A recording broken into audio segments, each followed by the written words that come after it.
Hi, folks. So today we have the editorial page of the Economic Times newspaper.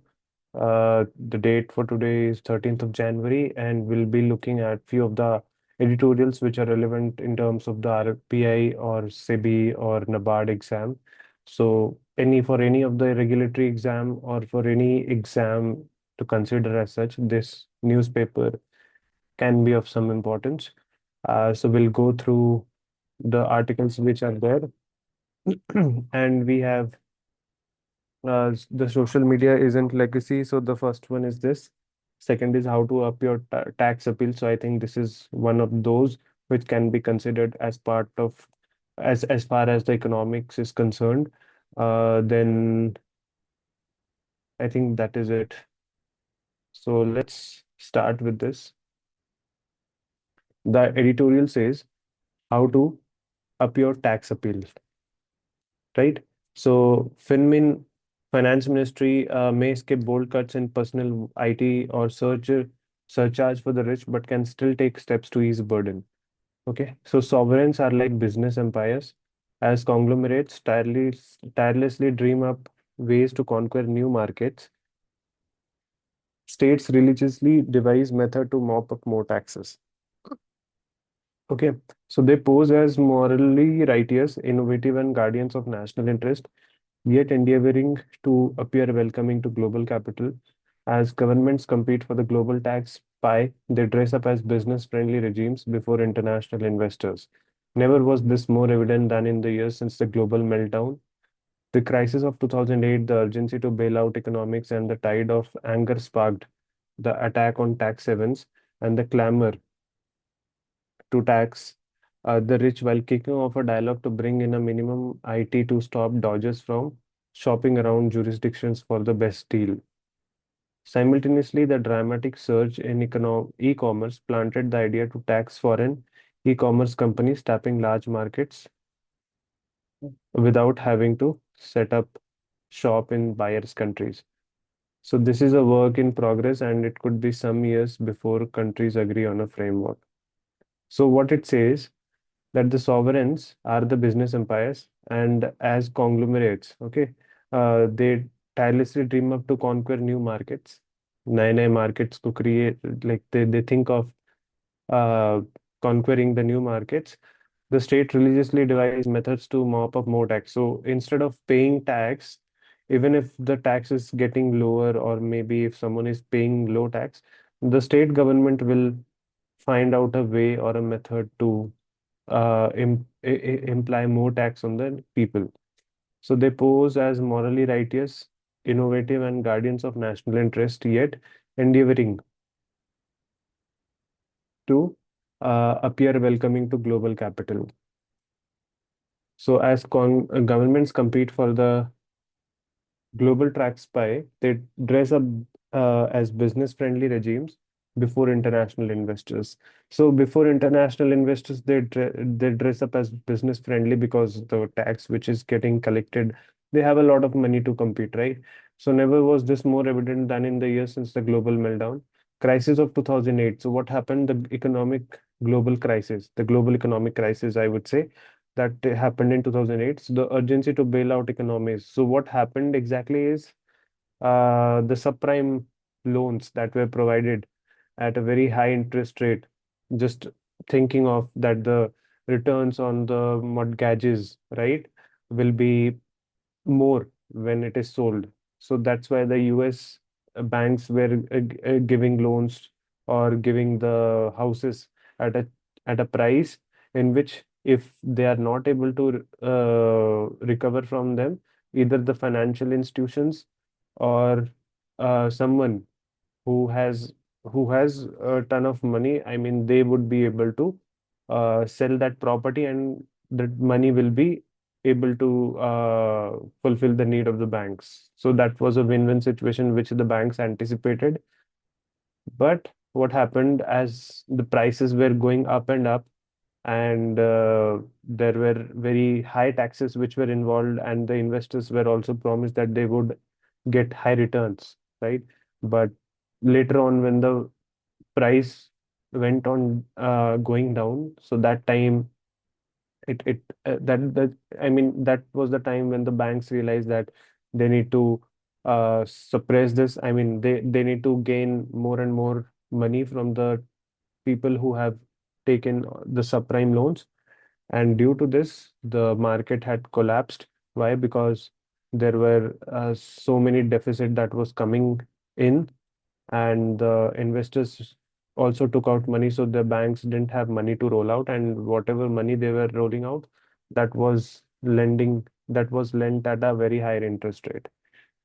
Okay, so basically all over the world the rich investors, they were trying to invest money in that subprime loans, and as a result all of them turned out to be bad loans and the bank couldn't recover. So hence the Federal Reserve, which is the central bank of the US, it came into picture and it donated around $100 billion to all the asset recovery institute, to one of the asset recovery, that is I think AIG Institute, which received the amount, and hence it was acting as an insurance to all the parties of the banks which were involved in this. So when the banks were getting money from all this insurance company, namely AIG, and when it went into debt, so the Federal Reserve came into picture and it gave amount to sustain that.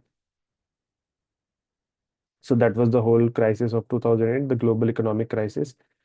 Uh, and the tide of anger sparked the attack on tax havens and the clamor to tax the rich while kicking off a dialogue to bring in a minimum IT to stop tax dodgers from shopping around jurisdictions for the best deal.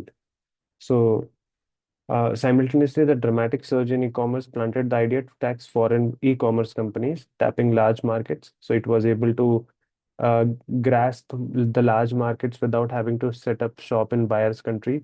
And this is a work in progress, and it could be some years before countries agree on a framework. So the crisis of 2008-9, COVID, risk-averse job creators, and the burden on states to spend their way out of downturns have hardened governments' approach to taxation. Britain is changing a 200-year feature of the British tax system, which would impact many NRIs. The US has floated a bill to help Americans working overseas, and states have alleged MNCs of avoiding tax by shifting profits elsewhere, as is borne out by the Australia Coca-Cola tussle.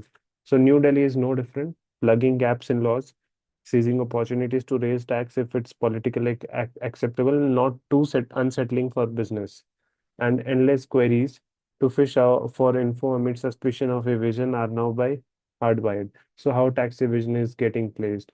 So for example, I mean, that is a different topic. So that is not of much a concern here. So the fear of revenue laws would weigh against proposals to rationalize rates and simplify structures, even if they help to make life easier for businesses and minimize disputes. Somewhere along the way, the unstated goal to maximize collection may have influenced the language of tax regulations and the stance of the tax administration. Some are sensing the damage.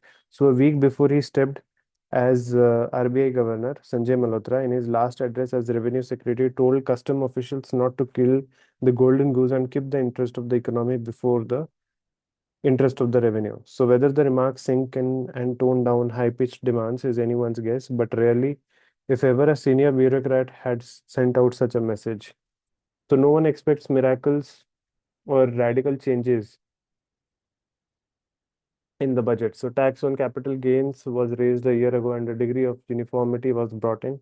Tax on business income was lowered more so for new manufacturing units, and it would have to remain low to keep doors open for local and foreign investors.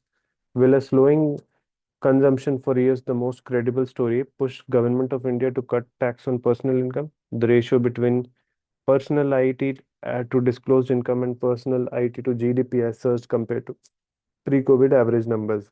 So while there may be a case for a cut, not too many expect finance ministry to take the bet. Its earlier gamble to cut corporate tax has not paid off. That tax cut 5 years ago was driven by business compulsions, and now with Donald Trump likely to keep tax at 37-year low and regulations easy for corporate America, it would be quixotic for Delhi to raise the rate just because India incorporation failed to live up to the expectations. So all in all, besides some minor tinkering, finance ministry may not gamble on consumptions with any meaningful cut in personal IT or pruning surcharge for the rich. So it would be against the grain. Having committed to a fiscal deficit of 4.45% for the next financial year, there would be reluctance to sacrifice revenue. Indeed, Government of India may prefer saving resources for direct public capital expenditure to cutting taxes to stoke private consumption, particularly because excess capacity in India and China may hold back private capex. Coming 10 days after Trump's swearing in, there will be little room for bold bets given future ripples of any tariff war on a retaliatory devaluation by China.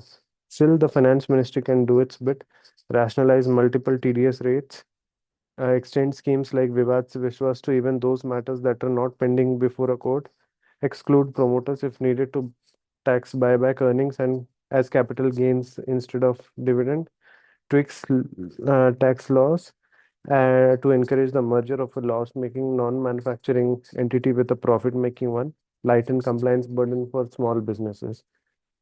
So what can finance ministry do is rationalize multiple TDS, then extend schemes like Vivad Se Vishwas to even those matters that are not pending, exclude promoters if needed to tax buyback, then tweak tax laws to encourage the merger of a loss-making non-manufacturing entity with a profitable one, lighten compliance, and then tighten laws to punish companies that don't pay MSME vendors in time. So the last could mean completely disallowing buyers from taking accrued expense to an MSME in the particular year if the payment is not made within 45 days, or even 60 or 70 days if that's more realistic. So capital expenditure and growth are not trickling down from big corporates. Perhaps it's time for a bottom-up approach by giving small businesses a chance. So start with small steps.